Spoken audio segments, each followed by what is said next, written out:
A mund të ekzistoj familja në saj të barazisë gjinore? Ngrihet më të madhe barazia gjinore që mashkull dhe femra, domethënë janë barabartë, por edhe të njëjtët njerëz që flasin për këtë pjesë, thonë që ne nuk jemi kundër familjes, ne nuk jemi kundër domethënë lidhjes prind dhe fëmijë, dhe ne do të vazhdojmë ta ruajmë domethënë atë traditën do të themi, domethënë duhet ta themi traditë e përcaktuar në librat hyjnor, tradita domethënë e njerëzimit që prindrit, babë dhe nën, lidhja prind dhe fëmijë. Domethënë thonë që ne do t'i ruajmë këto terme, këto koncepte, këtë natyrë, por nëse do të themi që në të gjitha aspektet mashkull dhe femra janë barabartë, realisht nuk ekziston familje. Dhe për këtë arsye faktet tregojnë, po dhe shifrat, që në shoqëritë ku ngrihen më të mëdha këto probleme, gjysma e njerëzve nuk martohen mirë fare. Kërkojnë të plotësojnë dëshirat në mënyrë shtazarake, dëshirat seksuale dhe të tjerë, dhe pa u martuar, jo sipas ligjit hyjnor, që është martesa. E dyta, rreth gjysma e fëmijëve lindin nga marrëdhënie të paligjshme seksuale, kështu që këta fëmijë nuk kanë rrënjë, nuk rriten në gjirin e familjes. E treta, një pjesë e madhe e martesave shkojnë drejt divorcit. Se kjo çon në probleme të mëdha. E katërta, ideja se burri dhe gruaja janë barabartë në familje, çon domethënë në shkatrimin e familjes për shkak se familja ka nevojë për një të parë. Familja ka nevojë për drejtim.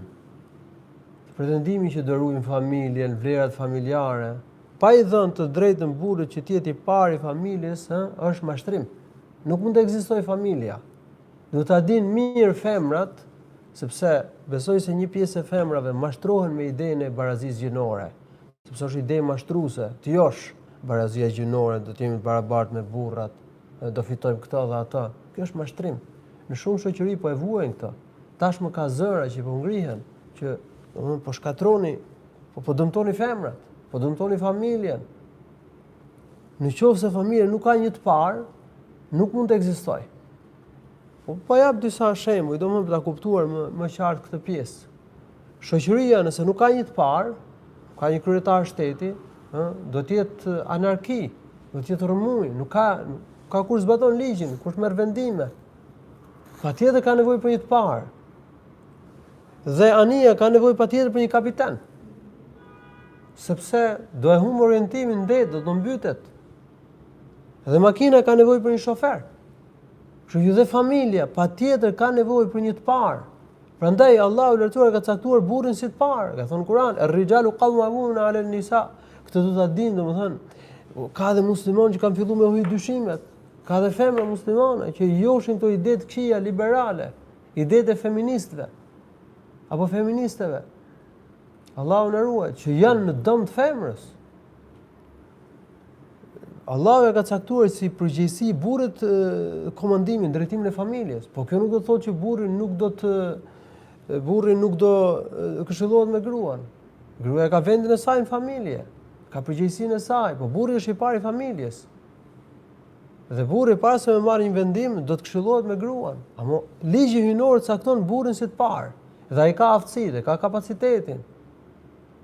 Gruaja do të ndihet shumë më mirë që ajo të njohë si të parë burrin, si shtylla e familjes. Gjë që ka përcaktuar Allahu i Lartësuar. Kështu do ta bëjnë jetën të lumtur si burri dhe gruaja. Do plotësojnë të drejtat të dy. Ndërsa nëse nuk e njihet kjo e drejtë burrit, s'ka familje. Mashtrojnë ata që thonë se do ekzistojë familja, do promovojnë vlerat familjare. Për këtë arsye, në shoqëritë ku nuk njihet e drejta e burrit si i parë i familjes, nuk ekziston familja. Allahu subhanahu wa taala na ruaj.